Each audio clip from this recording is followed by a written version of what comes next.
Dear student, in this video lecture of some basic concept of chemistry, we will learn some important points of the chapter, that is element, compound and mixture. We will explain this term with the help of suitable example. Then we discuss atom and molecule, and the last one, that is states of matter. All these points are discussed one by one. Elements. Now we see the definition of elements.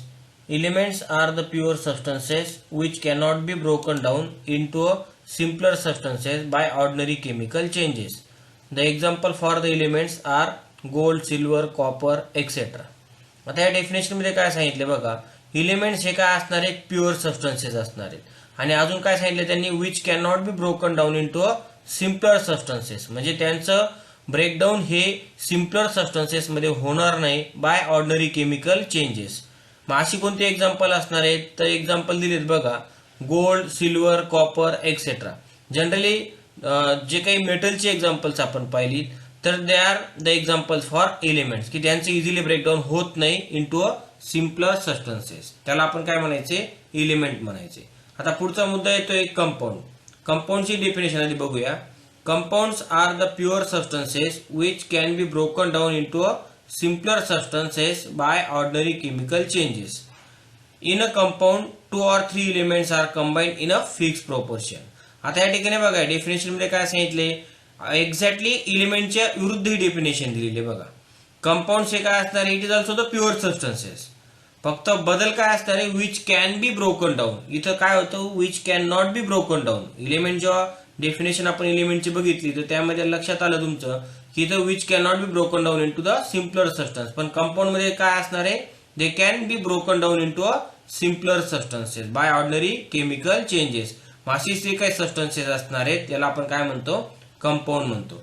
आता in compound 2 or 3 elements are combine in a fix proportion. हा एक मुद्दा महत्वाचा आहे की compounds मध्ये काय असणार आहेत की 2 किंवा 3 एलिमेंट्स काय होतात, कंबाईन होतात इन अ फिक्स प्रोपोर्शन. हा पण शब्द तितकाच महत्वाचा आहे. आता या ठिकाणी बघा एक्झाम्पल काय, कंपाऊंडचं वॉटर. दुसरं एक्झाम्पल दिले NaCl. आता जर तुम्ही पाहिलं हे वॉटर, तर वॉटरमध्ये 2 एलिमेंट येतात, एक हायड्रोजन आणि दुसरा काय असणार आहे, ऑक्सिजन. मग इथं जेव्हा 2 हायड्रोजन आणि 1 ऑक्सिजन एकत्र येतात तेव्हा आपल्याला एक मॉलिक्यूल कशाचा मिळणार आहे, वॉटरचा. मग आता या ठिकाणी म्हणून आपण म्हटलं की ज्यावेळेस या कंपाऊंडचं ब्रेकडाऊन होईल, हे ब्रेकडाऊन झाल्यानंतर आपल्याला काय मिळणार आहे, त्याचे 2 किंवा 3 एलिमेंट्स त्या ठिकाणी आपल्याला मिळणार आहेत. किंवा त्याच्या उलट आपण म्हणूया की 2 किंवा 3 एलिमेंट्स हे जेव्हा एकत्र येतात तेव्हा आपल्याला एक मॉलिक्यूल हा कंपाऊंडचा मिळत असतो. आणि म्हणून आपण या ठिकाणी असं म्हटलंय की the substances which can be broken down into a simpler substances. जर आपण याचं ब्रेकडाऊन केलं या H2O मॉलिक्यूलचं, या कंपाऊंडचं, तर आपल्याला हायड्रोजन आणि ऑक्सिजन हे त्या ठिकाणी एलिमेंट्स म्हणून आपल्याला त्या ठिकाणी मिळतील. आणि म्हणून कंपाऊंड्सला आपण काय म्हटलं की it is a easily breakdown into a simpler substances. आलं लक्षात. मग तसंच NaClचं सांगता येईल. NaClचं ब्रेकडाऊन केलं तर आपल्याला काय मिळेल, Na आणि Cl असे 2 एलिमेंट्स आपल्याला त्या ठिकाणी मिळतील. म्हणजे जर आपल्याला कंपाऊंड जर मिळवायचं असेल तर आपल्याला त्या ठिकाणी नंबर ऑफ एलिमेंट जे असणार आहेत, मग ते 2 असतील किंवा 3 असतील, यांचं कॉम्बिनेशन आपल्याला करावं लागणार आहे, तेव्हा आपल्याला कंपाऊंड मिळणार आहे. किंवा दुसऱ्या अर्थाने आपण काय म्हणतो की ज्यावेळेस कंपाऊंडचं आपण ब्रेकडाऊन करणार आहोत तेव्हा आपल्याला त्याचे पासून एलिमेंट्स मिळतील. येते लक्षात. That is only about the elements and compounds. आता पुढचा मुद्दा येतोय मिक्सचर. मिक्सचर काय असणार आहे बघा, mixtures content 2 or more substances in a no fixed proportion and may be separated by physical methods. आता या ठिकाणी बघा ज्यावेळेस आपण कंपाऊंडची डेफिनेशन पाहिली तर त्या ठिकाणी आपण काय सांगितलं की 2 or 3 एलिमेंट्स किंवा 2 or more elements they are combine in a fix proportion. की इथं जे काही एलिमेंट इथं कंबाईन झालेले आहेत, आता इथं जर तुम्ही वॉटर मॉलिक्यूल मध्ये आपण म्हटलं की हायड्रोजन आणि ऑक्सिजन कंबाईन झालेत, तर नो डाऊट इथे त्यांचं कॉम्बिनेशन असणारच आहे, पण ते कॉम्बिनेशन हे फिक्स प्रोपोर्शन मध्ये असणार आहे. म्हणजे आपण जर 100 ग्रॅम असा वॉटर मॉलिक्यूलचं जर सॅम्पल मांडलं तर त्याच्यामध्ये नियर अबाउट 88.88% हे जे असणार आहे ते ऑक्सिजन असणार आहे आणि 11.11% हे कशाचं असणार आहे, त्या ठिकाणी हायड्रोजनचं असणार आहे. म्हणजे याचा अर्थ काय की त्याचं हायड्रोजन आणि ऑक्सिजन यांचं प्रोपोर्शन हे फिक्स असणार आहे. कशामध्ये, तर कंपाऊंड मध्ये. पण त्याच्या उलट मिक्सचर असणार आहे. मिक्सचरमध्ये 2 or more सबस्टन्सेस त्यांचं कॉम्बिनेशन आहे, पण या ठिकाणी त्यांचं प्रॉपोर्शन हे फिक्स नाहीये, ते फिक्स नाहीये आणि म्हणून मग त्यांना आपण काय म्हटलं मिक्सचर. आणि ते फिक्स नाही. आणि दुसरा मुद्दा काय, दे can easily separate by the physical method, त्यांना आपण इझिली सेपरेट आउट करू शकतो. मग असे एक्झाम्पल्स कोणते आहेत मिक्सचरची, तर पेंट किंवा कॉन्क्रीट. तर आताच आपण बघितलं की पेंट मध्ये सुद्धा काय असणार आहेत, नंबर ऑफ ऍडिटिव्ह त्या ठिकाणी असणार आहेत किंवा त्या ठिकाणी वेगवेगळे लिक्विड्स एकत्र येऊन आपण पेंट. तसंच आपण कॉन्क्रीटचंही सांगू शकतो की कॉन्क्रीटमध्ये काय असणार आहे, सिमेंट असणार आहे, वॉटर असणार आहे, सँड असणार आहे, यांचं एकत्रित मिक्सचर त्या ठिकाणी आलं तर आपण त्याला आपण मिक्सचर असं म्हणतो. पण याच्यामध्ये असं जे कॉन्क्रीट आपण पाहिलं ते त्याच्यामध्ये सँड, वॉटर किंवा ज्या ठिकाणी सिमेंट आपण ऍड करतोय तर तिथं कुठेही फिक्स प्रपोर्शन नाहीये आणि म्हणून मग त्याला आपण काय म्हटलं मिक्सचर. जिथं फिक्स प्रपोर्शन असणार आहे त्याला आपण कंपाऊंड असं म्हणतो. येते लक्षात. मग आता हे मिक्सचरचं परत काय असणार आहे त्या ठिकाणी फर्दर क्लासिफिकेशन दिले बघा, होमोजिनियस मिक्सचर आणि हेट्रोजिनियस मिक्सचर. आता होमोजिनियस मिक्सचर आणि हेट्रोजिनियस मिक्सचर बघण्या अगोदर मिक्सचरचं आपल्या डे टू डे लाईफ मधले एक्झाम्पल काय सांगता येईल, तर आता आपण ज्यावेळेस भेळ ही खायला जात असतो तर त्याचं सुद्धा बघा जर तुम्ही पाहिलं तर त्या भेळ जी असणार आहे त्या भेळमध्ये शेव किंवा त्या ठिकाणी आपण काय म्हणतोय की जी पापडी असणार आहे ते जेव्हा मिक्स केली जाते, ती मिक्स करत असताना तिथं कुठेही त्या ठिकाणी प्रोपोर्शन फिक्स नाहीये आणि म्हणून ती भेळ सुद्धा एक काय असणार आहे, मिक्सचरच असणार आहे. आणि ते आपण जे काही त्यातला कंटेंट जे असणार आहे ते शेव असेल किंवा त्या ठिकाणी ती पापडी असेल किंवा अजून अदर कंटेंट त्याच्यामध्ये जे आपण मिक्स केलेलं असतं ते आपण इझिली सेपरेट आउट करू शकतो आणि त्याचं कुठेही फिक्स प्रोपोर्शन नाहीये. म्हणून ते सुद्धा काय असणार आहे, one of the example of mixture असणार आहे in our day to day life. आलं लक्षात. आता आपण या ठिकाणी बघणार आहोत मिक्सचरचं क्लासिफिकेशन किंवा मिक्सचर जे डिवाइड केलेले आपण होमोजिनियस आहे ना हेट्रोजिनियस नेचरमध्ये, तर ते आता बघूया. तर पहिलं बघूया आपण होमोजिनियस मिक्सचर. आता होमोजिनियस मिक्सचरचे एक्झाम्पल काय आहेत, तर सोल्युशन्स. आता सोल्युशन्स म्हटलं की तिथं दोन मुद्दे आलेत परत, सॉल्व्हंट आणि solute. Solute plus solvent we get solution आणि solutions are the examples of homogeneous mixture. आणि because the molecules of constituent solute and the solvents are uniformly mix throughout its bulk. जर तुम्ही पाहिलं तर T हे त्याचं example आहे. तर या टी मध्ये आपण त्या ठिकाणी काय करत असतो, तर साखर असेल, पाणी असेल, टी पावडर जी असणार ते आपण सगळं मिक्स करतो किंवा मिल्क त्या ठिकाणी आपण सगळं मिक्स करतो आणि ऑल दिस सोल्यूट पार्टिकल्स हे काय असणार आहे, solute particles and as well as solvent particles they are uniformly mix through out in a bulk. आणि म्हणून मग आपण त्याला काय म्हटलं, होमोजिनियस मिक्सचर. म्हणजे जनरली इथं आपल्याला एक फेज त्या ठिकाणी मिळेल. कुठे तुम्हाला दूध वेगळे किंवा साखर वेगळं किंवा ती चहा पावडर वेगळी किंवा अजून त्यातलं जे काही कंटेंट आपण ऍड करत असतो ते असं कुठेही दिसत नाही, ते एका सिंगल फेज मध्ये आपल्याला दिसतं. हा लक्षात. मग आपण म्हणूनच त्याला म्हटलंय की all the particles of solute and solvent they are uniformly mix through out in it bulk. आणि म्हणून मग असं जर सिंगल फेज त्या ठिकाणी सोल्युशन असेल, that are the example of homogeneous mixture. आता लक्षात. मग याला मिक्सचर का म्हटलं, कारण नंबर ऑफ पार्टिकल्स या ठिकाणी मग सोल्यूट पार्टिकल्स असेल किंवा सॉल्व्हंट असणार आहेत हे आपण मिक्स केले म्हणून we call that is the mixture. आणि होमोजिनियस का म्हटलं, कारण त्याचा एक सिंगल फेज आपल्याला त्या ठिकाणी मिळतं, कुठेही नंबर ऑफ फेजेस त्या ठिकाणी आपल्याला दिसत नाही आणि म्हणून that are the example of homogeneous mixture. आता दुसरं असणार आहे हेट्रोजिनियस मिक्सचर. हेट्रोजिनियस मिक्सचरचं काय सांगितलंय बघा, in heterogeneous mixture the molecules of the constituents are not uniformly mix throughout the bulk. याच्या उलट हे असणार आहे. फॉर एक्झाम्पल काय असणार आहे, suspension of an insoluble solid in a liquid. या ठिकाणी जर तुम्ही पाहिलं हे सॉलिड आहे, इनसोल्युबल सॉलिड आहे की आपण या ठिकाणी वॉटरमध्ये डिझॉल्व्ह केलं, तिथं तुम्हाला कम्प्लिटली दोन फेज दिसत आहेत. इथं युनिफॉर्मली त्यांचं जे काही मिक्सचर आपण या ठिकाणी ऍड केले ते युनिफॉर्मली मिक्स झालेलं नाही बघा. या ठिकाणी इथं तुम्हाला हे लिक्विड वेगळं दिसतंय, तो सोल्यूट त्या ठिकाणी वेगळा दिसतोय आणि म्हणून इथं दोन फेजेस आपल्याला दिसतात, इथं कुठेही सिंगल फेज दिसत नाही आणि म्हणून आपण त्याला काय म्हटलं, हेट्रोजिनियस. आलं लक्षात. हेट्रोजिनियस मिक्सचरचे एक्झाम्पल आहे. अजून दुसरं कुठलं एक्झाम्पल सांगता येईल, सँड इन अ वॉटर. जर तुम्ही सँड पाण्यामध्ये त्या ठिकाणी टाकली, वाळू जर पाण्यात टाकले तर तुम्हाला वाळूचे खडे हे तुम्हाला सेपरेटली त्या ठिकाणी दिसतील at the bottom of that liquid किंवा वॉटर जे असणार त्या बॉटमला तुम्हाला त्या ठिकाणी सँडचे जे काही किंवा वाळूचे जे कण असणार ते इझिली दिसतील. ओके. म्हणजेच काय असणार आहे की त्या ठिकाणी त्यांचं जे डिस्ट्रीब्युशन असणार आहे थ्रू आउट दॅट सोल्युशन तर ते युनिफॉर्म असणार आहे. तिथे सेपरेटली दोन फेजेस आपल्याला दिसणार आहे just like this picture. And that's why we call that is the heterogeneous mixture. Okay, that is only about the element, compound and mixture and its types, homogeneous mixture and heterogeneous mixture. Okay, in your textbook there is a point, that is can you tell, in which there is a question, classify the following as element and a compound. बघा आता आपल्या टेक्स्टबुकमध्ये एक point आलेला आहे, can you tail. याच्यामध्ये एक प्रश्न त्यांनी विचारलेला आहे. त्यामध्ये त्यांनी आपल्याला नंबर ऑफ सबस्टन्सेस दिलेले आहेत, जसं मर्क्युरिक ऑक्साईड असेल, हिलियम गॅस असेल, वॉटर असेल, टेबल साल्ट असेल, आयोडीन असेल, मर्क्युरी असेल, ऑक्सिजन किंवा नायट्रोजन. आता हे जे जेवढे दिलेले सगळे सबस्टन्सेस आहे त्याचं क्लासिफिकेशन आपल्याला ॲज अ इलिमेंट किंवा कंपाऊंड यामध्ये करायचे. मग त्यासाठी आपल्याला इलिमेंट आणि कंपाऊंडचे डेफिनेशन क्लिअर असायला हवेत. आता इलिमेंटची डेफिनेशन काय असणार आहे बघा, की it is a pure substance which can not be broken down in to the smaller or simpler substances. येते लक्षात. इलिमेंट या डेफिनेशन मध्ये आपण काय सांगितलंय, की त्या सबस्टन्सेसचं आपण इझिली ब्रेकडाऊन करू शकत नाही स्मॉलर किंवा सिम्पलर सबस्टन्सेसमध्ये. हा लक्षात. मग अशी कोणकोणती इलिमेंट सबस्टन्सेस असणार आहे की ते आपण ॲज अ इलिमेंट म्हणून घेऊ शकतो. तर इथं बघा, इथं हिलियम गॅस असेल किंवा आयोडीन असेल, मर्क्युरी असेल किंवा ऑक्सिजन, नायट्रोजन असणार आहे. That are the examples of element या दिलेल्या एक्झाम्पल मधून. मग आता या ठिकाणी बघा, यांना आपण इलिमेंट का म्हटलं, तर हिलियम गॅस जो असेल तो He आपण असं डिनोट करत असतो, आयोडीन असेल तर I2, मर्क्युरी असेल तर Hg, ऑक्सिजन असेल तर O2 आणि नायट्रोजन असेल तर N2. अशा पद्धतीने आपण त्या ठिकाणी लिहित असतो. यांचं जर आपण इझिली ब्रेकडाऊन करू शकत नाही का, जर यांचं ब्रेकडाऊन करायला गेलो तर त्याचं आपल्याला सिम्पलर सबस्टन्सेस मिळत नाही, आणि म्हणून मग यांना आपण काय म्हटलंय, इलिमेंट म्हटलंय. त्याच्या उलट जर आपण इथं कंपाऊंडची डेफिनेशन पाहिली तर कंपाऊंडच्या डेफिनेशन मध्ये आपण काय सांगितलंय, की those substances which can be easily broken down in to a simpler substances.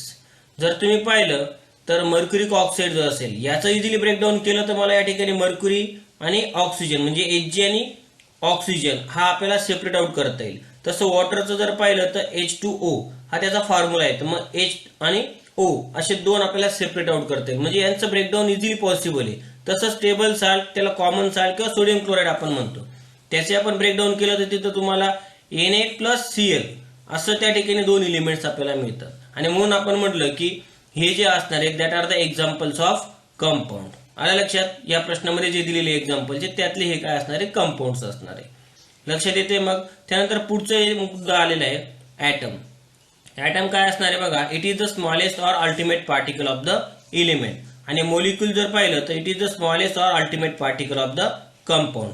म्हणजे इलिमेंटचा सगळ्यात लहानात लहान कण जो असणार आहे त्याला आपण काय म्हणायचे, ऍटम. आणि कंपाऊंडचा जो सगळ्यात लहानात लहान कण जो असणार आहे त्याला आपण काय म्हणायचंय, मोलिक्यूल. मग आता या ठिकाणी तुमचं कन्फ्युजन असं होईल की इथं आपण म्हटलं की इलिमेंटचं इझिली ब्रेकडाऊन होत नाही सिम्पलर सबस्टन्सेसमध्ये. मग हा ऍटमचा इथं लक्षात घ्या, याचा सिम्पलर सबस्टन्सेस म्हणजे जसं इथं मी म्हटलं मर्क्युरिक ऑक्साईडचे दोन एलिमेंट आपल्याला मिळतात, जसं Hg आणि O, तसं इथं हिलियमचं तुम्हाला दोन एलिमेंट मिळणार नाही, किंवा आयोडीनचं त्या ठिकाणी तुम्हाला सिम्पलर सबस्टन्सेस मिळणार नाहीत, आणि म्हणून त्यांना आपण एलिमेंट असं म्हटलं. आणि इथं मात्र त्यांचे सिम्पलर सबस्टन्सेस मिळतात म्हणून त्यांना आपण कंपाऊंड म्हटलं. हा फरक दोघांमधला लक्षात घ्या. पण मात्र या ठिकाणी ऑक्सिजनचं जर आपण डिव्हिजन करत गेलो किंवा नायट्रोजनचं जर आपण डिव्हिजन करत गेलो तर त्याचा लहानात लहान भाग आपल्याला मिळत जातो, आणि एक वेळ अशी येते की त्याच्या पुढे त्याचं डिव्हिजन हे होऊ शकत नाही. मग असा जो काही पार्टिकल असणार आहे की त्याला आपण अल्टिमेट पार्टिकल म्हटलं, की त्याचं परत पुढे डिव्हिजन होत नाही. मग असा अल्टिमेट पार्टिकललाच आपण काय म्हटलं, त्या एलिमेंटचा तो काय असणार आहे, ऍटम असणार आहे. येते लक्षात.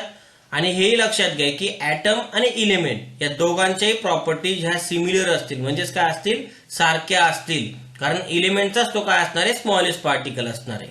येते लक्षात. त्याचप्रमाणे मोलिक्युलचं आपल्याला सांगता येईल. मोलिक्युल सुद्धा काय असणार आहे, हा कंपाऊंडचा अल्टिमेट पार्टिकल असणार आहे. जसं हा वॉटर मॉलिक्युल आहे, इथे लक्षात घ्या यांचं ब्रेकडाऊन केलं तर हायड्रोजन आणि ऑक्सिजन असे दोन एलिमेंट मिळतात. पण इथं आपण यांचं ब्रेकडाऊन नाही करत, तर यांचं आपण काय करतोय, डिव्हिजन करतोय या H2O मॉलिक्युलची. म्हणजे हा H2O मॉलिक्युल जर बिग मॉलिक्युल असेल तर त्याचा आपण डिव्हिजन करतो, स्मॉल मॉलिक्युल मध्ये कन्वर्ट करतोय.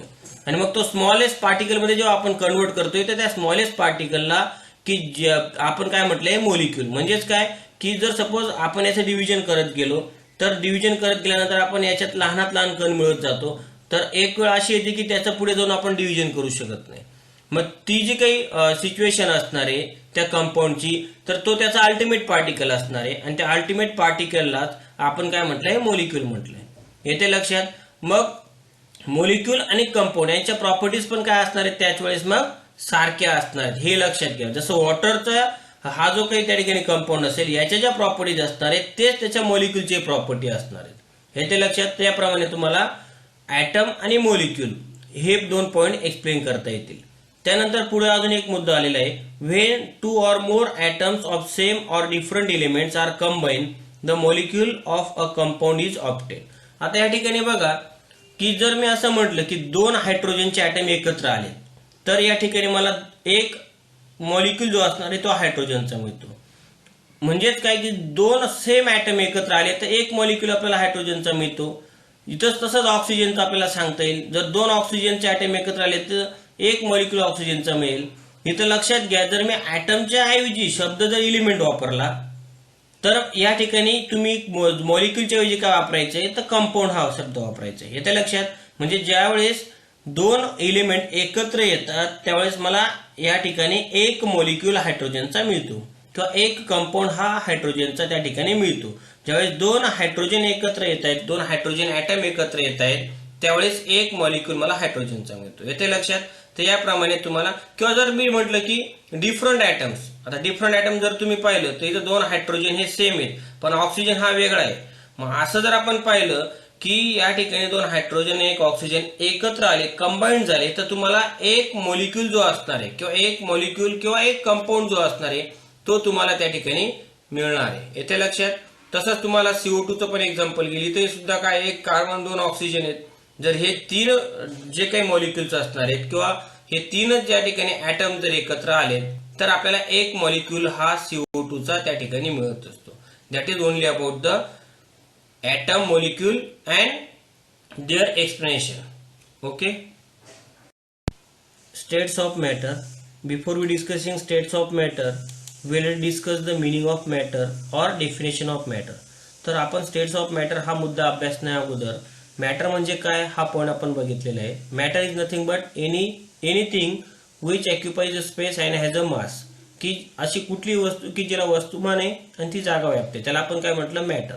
Now here we discuss the states of matter. आणि मग त्या स्टेट कोणत्या असणार आहेत तर आपल्याला सगळ्यांना माहिती आहे, सॉलिड, लिक्विड अँड गॅस. अजून एक स्टेट असते plasma, but it is not in our syllabus. That's why we only concentrate the solid, liquid and gas. की आपल्याला फक्त या 3 फेज ज्या दिलेल्या आहेत त्याच्यावर आपल्याला आता कॉन्सन्ट्रेट करायचे. तर पहिली जी स्टेट दिलेली आहे सॉलिड स्टेट, त्यातला कंटेंट काय असणार आहे ते आधी बघूया. In a solid constituent atom or molecule they are tightly held in a perfect order and therefore solid possess a definite shape and volume. जर तुम्ही पाहिलं तर हा जो एक सबस्टन्स असणार आहे तर याच्यामध्ये जे कॉन्स्टिट्युएंट ॲटम जे हे कॉन्स्टिट्युएंट ॲटम ज्या टाइटली हेल्ड, ते टाइटली हेल्ड आहे, तिथं कुठेही स्पेस तुम्हाला दिसत नाही. आणि that's why they have a definite shape and volume. आणि म्हणून मग त्यांना एक डिफाइनाइट शेप आणि व्हॉल्यूम त्या ठिकाणी मिळत असतो. आता त्यानंतर बघा पुढची जी स्टेट असणार आहे ती कोणती आहे तर लिक्विड स्टेट. तर liquid state the particles close to each other and they can move around within the liquid. जर तुम्ही याच्या कंपॅरिझनने जर तुम्ही पाहिलं याच्यामध्ये जे कॉन्स्टिट्युएंट ॲटम्स असणार आहेत लिक्विड स्टेटमध्ये तर हे they are loosely held as compared to solid state and they are just touch with one another. जर तुम्ही पाहिलं ते just touch with one another, एकमेकांना फक्त ते टच झालेले तुम्हाला दिसून येतात, ते टाइटली पॅक नाही आहेत as compared to solid state. आणि that's why when they are move from one state to another state, जर तुम्ही पाहिलं तर त्यांचं मुवमेंट जे असणार आहे ते एका स्टेट पासून दुसऱ्या स्टेटकडे होते का तर ज्यावेळेस हा जो मॉलिक्यूल असणार आहे हा पुढच्याला पुढे ढकलतो, हा मॉलिक्यूल परत पुढच्याला पुढे ढकलतो. That's why they get the translational energy. आणि म्हणून आपण असंही म्हणतो की liquid have the fluidity phenomena. जर तुम्ही पाहिलं तर लिक्विडला फ्लुइडिटी फेनॉमेना असतो, म्हणजेच काय त्याला आपण प्रवाहितता म्हणतो. लिक्विड कुठे आपण जिमनीवर त्या ठिकाणी ओतलं तर ते मूव्ह व्हायला सुरुवात करतं का, कारण त्यांच्या मॉलिक्युल्स मध्ये काय असते ट्रान्सलेशन एनर्जी. हा लक्षात. तर या पद्धतीने तुम्हाला लिक्विड स्टेट ही सांगता येईल. इथं परत अजून एक मुद्दा आहे, they do not have any shape. का, कारण they are do not tightly held with one another. तुम्ही पाहिलं as compared to solid they are loosely held and that's why they do not have any different shape. पण they have a fix volume, त्यांना volume हा fix असतो. आणि त्यांचा जो shape असणार आहे तर तो लिक्विड शेप हा जो असणार आहे तो जो ज्या भांड्यामध्ये आपण लिक्विड त्या ठिकाणी ओतणार आहोत तर त्याचा शेप त्याला त्या ठिकाणी मिळत जातो. That is only about the liquid state. त्यानंतर पुढे असणारे गॅसियस स्टेट. आता गॅसियस स्टेटमध्ये जर ते मॉलिक्युल्स पाहिलेत किंवा जे ॲटम पाहिले constituent they are far apart from one another as compare to both liquid and gaseous state. जर तुम्ही कम्पेअर जर केलं लिक्विड आणि गॅसियस स्टेट तर त्यांचे जे मॉलिक्युल्स असणार आहेत गॅसियस स्टेटचे ते खूप लांब असतात एकमेकांपासून and that's why they can easily move within the available space in that container. जर तुम्ही पाहिलं की अवेलेबल स्पेस मध्ये ते फ्रीली मूव्ह होतात and that's why they are collide with one another as well as on the walls of that container. जर तुम्ही पाहिलं तर ते एकमेकांवर त्यामुळे ते आढळतात किंवा ते वॉल जे असणार आहेत गॅसेस जे कंटेनर असणार आहेत त्याच्यावर ते आढळतात आणि they get the energy that is the kinetic energy. आणि ही जी एनर्जी असते ही generally it is in a rotational energy. ती जी असणार ती रोटेशनल एनर्जी त्या ठिकाणी असणार आहे. इथं जी एनर्जी असते ती ट्रान्सलेशनल एनर्जी असते आणि इथं जर आपण एनर्जी प्रोव्हाइड केली तर हे काय असणार आहे दे आर जस्ट व्हायब्रेट. तर तुम्ही पाहिलं की सॉलिड स्टेट काय होते तिथं फक्त जस्ट ते ॲटम जे असतात ते व्हायब्रेट होतात कारण ते टाईटली पॅक्ड असतात. आणि म्हणून इथं जर तुम्ही पाहिलं सॉलिडमध्ये जनरली आपण म्हणतो की तिथं may be a vibrational energy, इथं मात्र काय असणार आहे ट्रान्सलेशनल आणि इथं मात्र काय असू शकते rotational energy and that are the types of kinetic energy also. Okay. त्यानंतर पुढचा मुद्दा आलेला आहे 3 states of matter are interconvertible by changing the conditions of temperature and pressure. जर तुम्ही पाहिलं तर ह्या ज्या 3 स्टेट आपण आता बघितल्या मॅटरच्या त्या are interconvertible by changing the conditions of temperature and pressure. जर आपण पाहिलं की सॉलिड स्टेट जी असणार आहे ती इझिली कन्वर्ट कशात करू शकतो आपण लिक्विडमध्ये, लिक्विडचं गॅसेसमध्ये किंवा व्हाईस वर्सा, but by changing the conditions of temperature and pressure. जर मी आता म्हटलं की हा सॉलिड जो असणार आहे याला जर मी हीट दिली तर त्याचं इझिली कन्वर्जन कशात होईल लिक्विडमध्ये आणि जर परत त्या लिक्विडला हीट दिली तर त्याचं कशात कन्वर्जन होईल गॅसियस स्टेटमध्ये. मग आता जर मी म्हटलं की आईस घेतला तर आईसला मी हीट दिली तर त्याचं कन्वर्जन कशात होतं लिक्विड वॉटरमध्ये आणि हा जो लिक्विड वॉटर असेल त्याला परत मी हीट दिली तर ॲट बॉइलिंग पॉईंट त्याचं कशात कन्वर्जन होईल तर गॅसियस स्टेटमध्ये. किंवा त्याच्या उलट आपण जर गॅसियस स्टेटमध्ये जो काही वेपर फेजमध्ये लिक्विड जे असणार आहे ज्याला आपण स्टीम म्हणतो त्याच्यातून जर आपण हीट काढून घेतली by the applying cooling media तर त्याच्यातून आपल्याला कन्वर्जन त्याचं कशात होतं गॅसियस स्टेटचं लिक्विड स्टेटमध्ये. इथं परत आपण हीट काढू तर परत आपल्याला सॉलिड आईस त्या ठिकाणी मिळवता येऊ शकतो. म्हणजेच काय की ह्या ज्या 3 स्टेट असणार आहेत they may be interconvertible by changing the conditions of temperature and pressure. That is only about the states of matter. Okay. Thank you.